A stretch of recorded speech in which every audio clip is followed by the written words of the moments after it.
For Ryan and his German Shepherd captain, it was just a normal volunteer afternoon at the hospital. But as they passed a room at the end of the hallway, Captain suddenly froze, his entire body rigid. He began to pull Ryan urgently toward the closed door, letting out a series of desperate whines. Ryan couldn't understand what had caused his calm companion to react so strangely. He had no idea that inside that room wasn't just an anonymous patient, but a missing piece from a forgotten tragedy, and that a single name, about to be spoken, would change all of their fates forever. Please support us by subscribing to our channel to discover this moving story. Where are you watching from?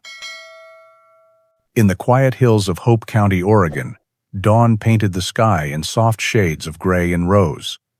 For Ryan Miller, a man in his late 30s whose calm blue eyes held the distant memory of the sea, these quiet mornings were a gift. After a decade in the Navy, peace was something he no longer took for granted. By his feet lay the other half of that peace. Captain, a magnificent 2-year-old German Shepherd. His coat was a striking mix of silver and black, his posture noble, but his intelligent brown eyes held a deep, lingering sorrow that a year of comfort and love had not managed to erase. Their bond was a silent one, built on mutual understanding. Ryan knew that the slightest scent of smoke could unsettle his friend. As he lit the small wood stove to ward off the morning chill, he watched Captain. The dog's ears flattened for just a moment, a low whine escaping his throat before he looked to Ryan for reassurance. Ryan knelt, stroking the thick fur on Captain's neck. "It's okay, buddy. We're safe." The words were as much for himself as they were for the dog. The smell always took Ryan back 1 year. Back to the smoke, the ashes, and the skeletal remains of what was once the farmhouse of Mrs. Eleanor, a local woman everyone knew. Ryan had been a volunteer then, helping the community clean up after the tragic fire. Amidst the blackened timbers and the smell of loss, he had heard a faint whimper. Buried under a collapsed section of the porch, he found a small, terrified puppy.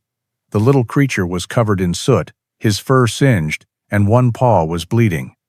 In that moment, Ryan, a man who felt adrift after leaving the service, saw a fellow survivor. He wrapped the puppy in his jacket and took him home, away from the ruin. He had named him Captain, a nod to his own past, but also a title befitting the dog's quiet bravery. That act of rescue had anchored them both. It forged a friendship stronger than any words could describe.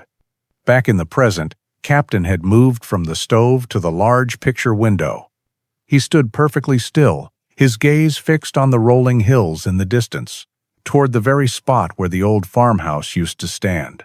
It wasn't a look of fear, but one of profound, patient waiting, as if he believed something lost in the fire might one day return. Ryan watched him, his heart aching with a familiar mix of gratitude and sorrow for the past his loyal friend could never forget. A few weeks later, Ryan decided they needed a new mission.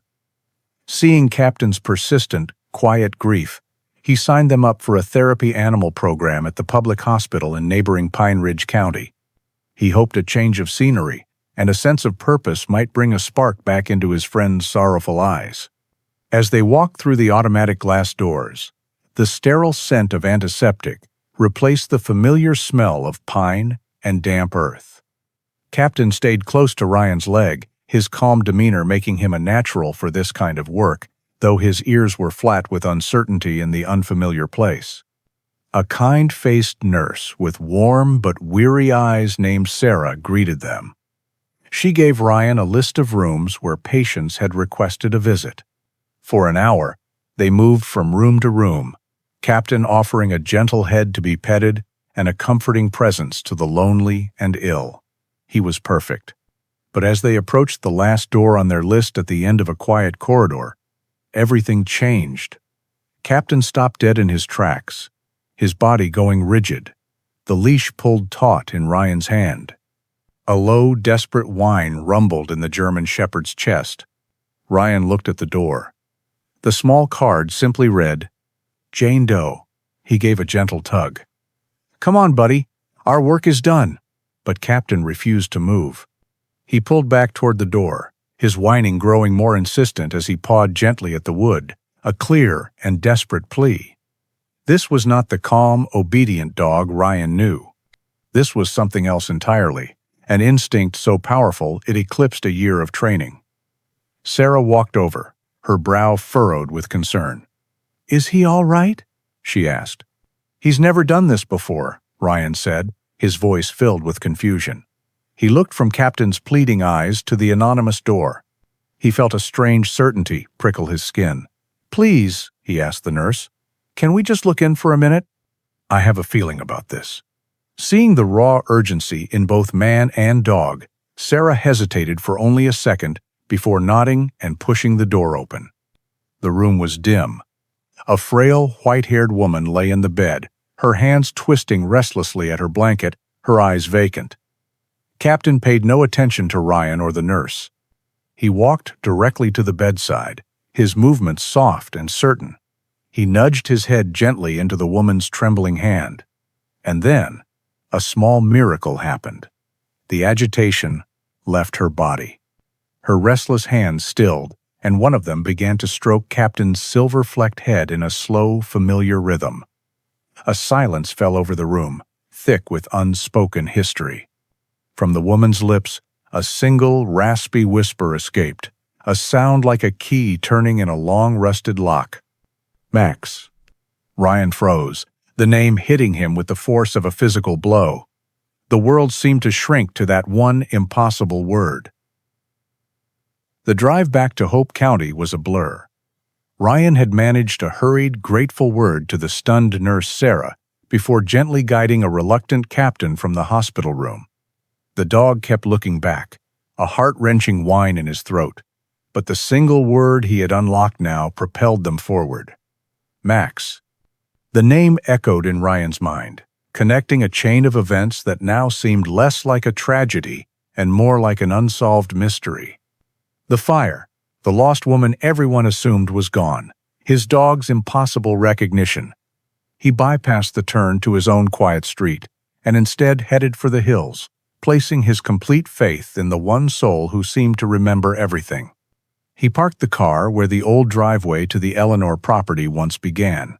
A year of neglect had allowed nature to start its slow work of reclamation. Weeds grew thick and wild around the blackened stone foundation, the only remaining scar of the home that once stood there. The air was still, heavy with memory. But this time, Captain didn't seem haunted by the ghosts of the past. He leaped from the car with a newfound purpose, his nose immediately to the ground. He moved with a certainty that silenced all of Ryan's remaining doubts, systematically crisscrossing the yard, following a scent trail that only he could perceive.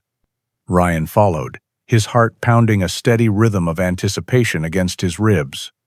He watched as his dog bypassed the main foundation and headed toward a corner of the property dominated by a sprawling old oak tree, its bark charred on one side, but its upper branches defiantly green. Here, Captain stopped. He sniffed the base of the tree once, twice, and then began to dig. It was not a playful excavation. It was a frantic, desperate act, paws tearing at the soil and roots with a singular focus. Dirt flew, and Ryan could only watch in awe as his companion clawed at the earth, driven by an instinct that time had not been able to extinguish. A moment later, a paw struck something hard with a dull, metallic thud. Captain barked, a sharp, excited sound. Ryan rushed forward and knelt, his hands joining the effort, pulling away the loose soil. His fingers brushed against cold, rusted metal. He worked the object free and lifted it from the ground. It was a small metal box, its hinges stiff with age and moisture. With a groan of protest, the lid gave way. Lying on top was a worn leather collar. The small brass plate was tarnished, but the name engraved upon it was unmistakable. Max. Ryan's breath caught in his throat. Beneath the collar, miraculously preserved, was a faded photograph of a smiling young woman, her eyes full of life, hugging a tiny German Shepherd puppy. The proof was irrefutable. The past was no longer a ghost. It was here, resting in his hands. Clutching the cold metal box, Ryan drove straight to the Hope County Sheriff's Office. The weight of the proof on the passenger seat was both a burden and a relief. He walked into the small, quiet station and asked to see the sheriff. He was led to the office of Sheriff Brody, a man in his late 50s with a weathered face and a gaze that was patient but missed nothing. Ryan placed the box on the desk between them and opened the lid. He recounted the entire story, his voice low and steady. He spoke of the therapy visit, the impossible recognition, and the name whispered like a prayer. He described Captain's frantic digging and the discovery of the collar and the faded photograph. Sheriff Brody listened without interruption, his expression unreadable. The story was improbable, the kind of thing that happens in movies, not in the quiet reality of rural Oregon. But the evidence in the box was undeniably real. As Ryan finished, he paused, replaying the scene in the dim hospital room in his mind. There was something else, he added slowly. She was murmuring something while she petted him. I couldn't quite make it out then, but it sounded like a name or a word. It sounded like Lily. At that word, Sheriff Brody's demeanor shifted. He turned to his computer, his fingers moving across the keyboard with a newfound urgency. He pulled up the cold cases from the previous year. Eleanor Vance, he read aloud from the screen. Reported missing a week after the fire by her granddaughter, Lily Vance. The sheriff looked up at Ryan, his eyes sharp. The granddaughter filed the report here. In her statement, she mentioned specific identifying details. She said the one thing her grandmother loved more than anything was her garden of white lilies. The final piece of the puzzle clicked into place. 10 minutes later, Ryan was in his truck, following a patrol car driven by a young professional officer named Deputy Evans. Captain sat in the back, silent and watchful, as if he understood they were on the final leg of their journey. They pulled up to a small, tidy house with a painted blue door. In the front yard, a large, magnificent patch of white lilies stood in full bloom, their scent sweet on the air. Before the deputy could even get out of his car, Captain sprang from the truck. He didn't run for the door or bark for attention. He ran directly to the patch of flowers, burying his nose in the fragrant blossoms with a soft, happy whine. At that exact moment, the blue door opened. A young woman with her grandmother's kind eyes stepped onto the porch. Her gaze fell upon the silver and black German shepherd standing sentry over the flowers she knew so well. Her face crumpled, and a single heartbroken sob escaped her lips. She knew that dog. Through tears of disbelief and overwhelming relief, Lily Vance listened as Ryan and the deputy gently explained the impossible sequence of events. An hour later, she was walking back into the dim hospital room in Pine Ridge County, not as a stranger, but as a granddaughter who had found her way home. Eleanor's gaze was distant at first, but as Lily took her hand and spoke her name, a flicker of recognition sparked in her eyes. The true awakening, however, came when Ryan appeared at the door with a familiar, four-legged friend. At the sight of the silver and black German shepherd, Eleanor's entire being seemed to focus. The dog walked calmly to her bedside and licked her hand. She looked from the dog to the young woman holding her other hand, and a new clarity dawned on her face. "Max," she whispered, her voice stronger now. Then, looking at her granddaughter, she added, "Lily?" The story of Eleanor Vance, the Jane Doe who fell through the cracks, became a quiet local legend. It served as a stark and powerful wake-up call, highlighting a critical flaw in the communication between county jurisdictions. Spurred by Sheriff Brody and the advocacy of Ryan and Lily, the neighboring counties worked together to establish a new, streamlined process for sharing information on unidentified patients and missing persons. It ensured that a tragedy born from disconnection would never happen again.